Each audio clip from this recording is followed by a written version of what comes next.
호칭이 5개라고 불리는데 어떤 것들로 불리시나요? 학계에서는 박사님, 그다음에 산업계에서는 기술사님. 어떻게 보면 요즘 부캐가 상당히 인기가 있는데 저는 다른 사람들보다 부캐가 좀 많은 편이죠. 그래서 좀 다양한 일을 좀 하고 있습니다. 안녕하세요, 행일사 여러분. 저는 리포터 김윤진입니다. 반갑습니다. 오늘은 대기 및 폐기물 분야의 최고 전문가 서성석 기술사님을 모시고 대화를 나눠볼 예정입니다.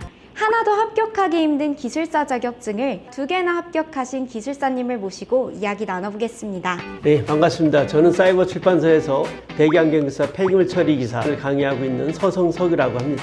제가 기술사님 이력을 알아보니 한국환경기술사회 사무총장, TS 환경기술원, 환경공학 박사, 대기관리기술사, 폐기물 처리기술사, 강의도 하는 겸임 교수님까지 이렇게 많은 걸 이루셨네요. 정말 대단하신 것 같습니다. 특히 한 개도 취득하기 어려운 기술사 자격증을 대기관리기술사, 폐기물 처리기술사 2개나 합격하셨는데요. 환경기술사는 45년 동안 합격자가 약 1,800명 정도라고 합니다. 1년에 약 40명의 환경기술사가 배출되고 있고요. 합격하기 어렵기도 하고 희소성이 있는 자격증인 것 같아요. 네, 좀 희소성이 있는 자격증은 확실합니다. 왜냐하면 이 환경기술사 자격증 제도가 1977년 정도에 시작이 됐거든요. 그렇게 따지면 지금 방금 말씀하신 대로 한 1,800명 정도 돼요. 그러면 1년에 한 40명 정도인데 변호사는 1년에 한 1,000명 나오잖아요. 그러니까 봤을 때 보면 기술사라는 게 상당히 희소성이 있다. 그렇게 생각이 듭니다.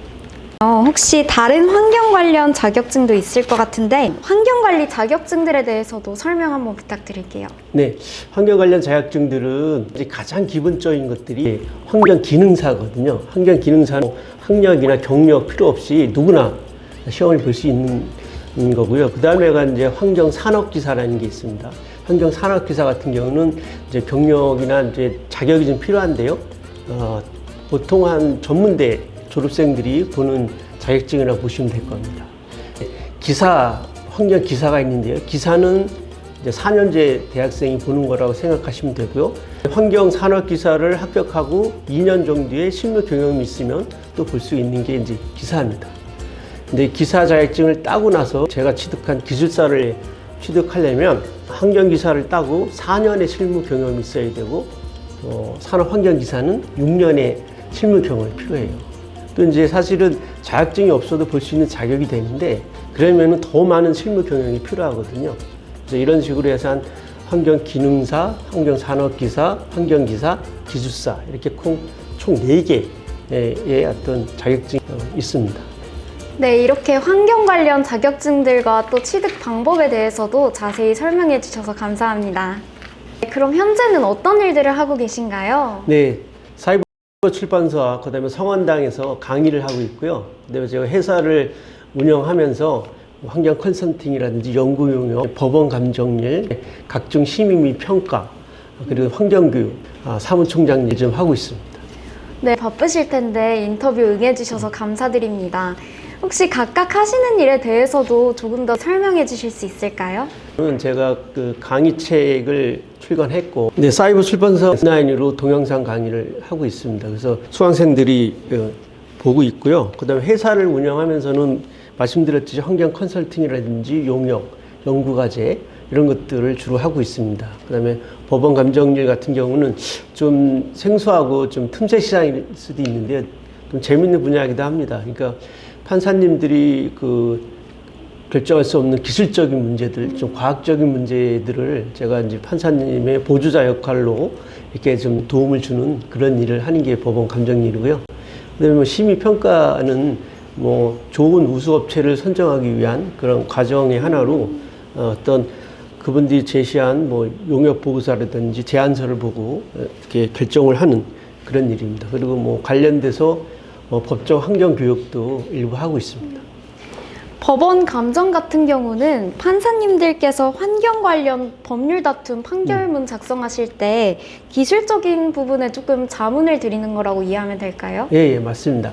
그러니까 판사님이 상당히 훌륭하신 분인데 판사님도 사람인지라 모든 부분에 좀 어떤 중요한 결정을 잘 하실 수 있는 건 아닙니다. 그러니까 특히 기술적인 부분, 또 과학적인 공학적인 부분에 대해서는 저 같은 기술사나 박사가 도움을 드리고 있는데요.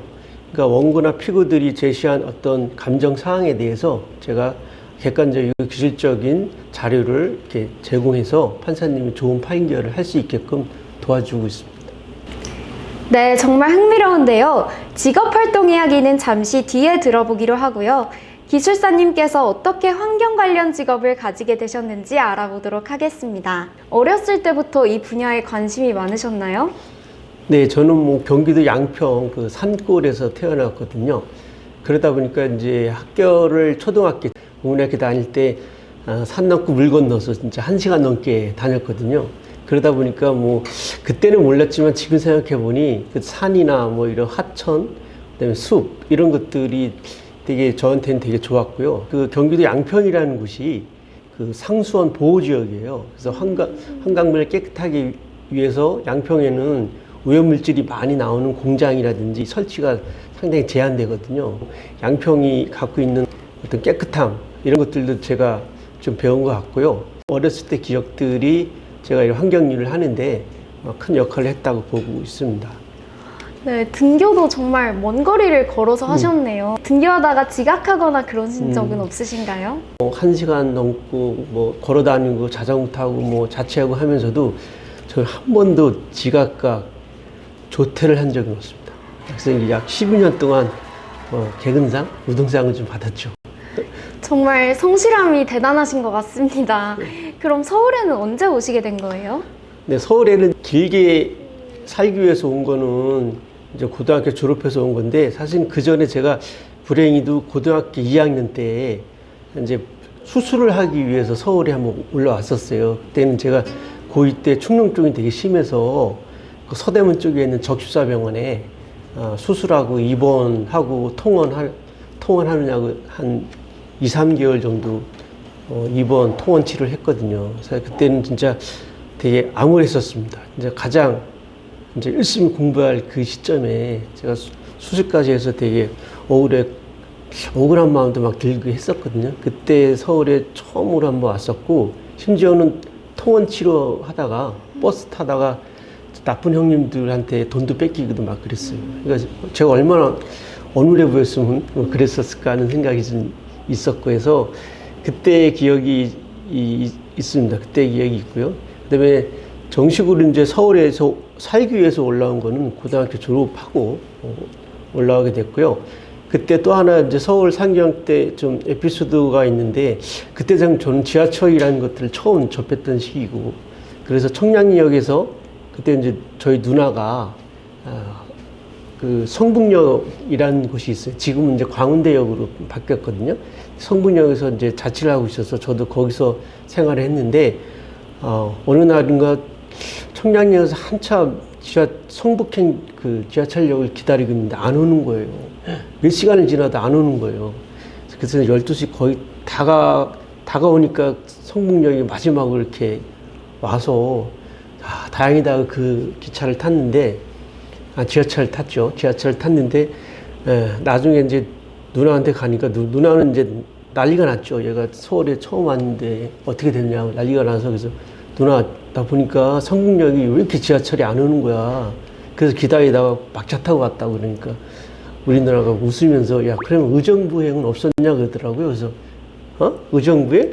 의정부행은 많았지 그러더라고요. 사실은 성북 지나서 의정부가 더 멀리 간 지하철역이었거든요. 그러니까 되게 그런 것들 좀 모르고 좀 어눌했던 그런 시절이 좀 있었는데, 지금은 벌써 한 35년 이상 서울에서 이렇게 살고 있습니다. 정말 재미있는 일들이 많이 있으셨네요. 이렇게 서울에서 공부하고 지내시다가 어떻게 한 개도 합격하기 힘든 기술사 자격증을 2개나 취득하시게 된 걸까요? 저는 이제 박사가 우선적인 목표였습니다. 박사를 받고 이제 교수가 되는 게 꿈이었는데, 이 박사학위를 짧게 했어야 되는데, 이렇게 생각하는 것보다 좀 박사학위 과정이 좀 길었어요. 보통 국내 박사는 한 4년이면 따는데, 저는 더 길어졌고, 그 다음에 지금도 그렇지만 그 옛날에는 훨씬 더 외국 박사학위를 선호했고, 이왕이면 젊은 박사를 선호했거든요. 근데 저 같은 이제 나이 든 국내 박사는 이 경쟁력이 좀 떨어진다라는 생각을 했어요. 그래서 다른 방안을 좀 찾고 있는 와중에 기술사라는 제도를 알게 됐고, 그래서 아마 배수해주는 친다는 마음으로 이제 공부를 한 거예요.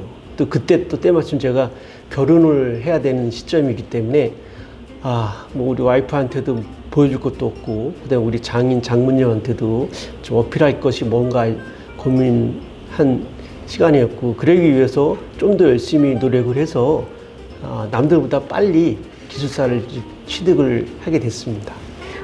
그러시군요. 장인 장모님께 결혼 허락을 받기 위해서도 기술사 공부를 열심히 하셨군요. 예, 물론 그 부분도 있지만 가장 중요한 거는 제가 대기나 폐기물 쪽에 관심이 많았고, 제가 환경 일을 열심히 한다면 제 주변에 있는 사람들도 좀 더 쾌적하고 맑은 환경에서 살 수 있다는 그런 생각이 있기 때문에 뭐 기술사를 땄다고 생각이 듭니다.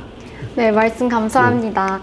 또 기술사 자격증 취득하실 때 박사과정 중이라고 하셨는데 시간이 없으셨을 텐데 어떻게 준비하셨나요? 이제 가장 효율적인 방법을 찾아야 된다고 생각을 했었고, 근데 저는 기본적으로 시험이라는 거에 대해서 좀 자신이 있었어요.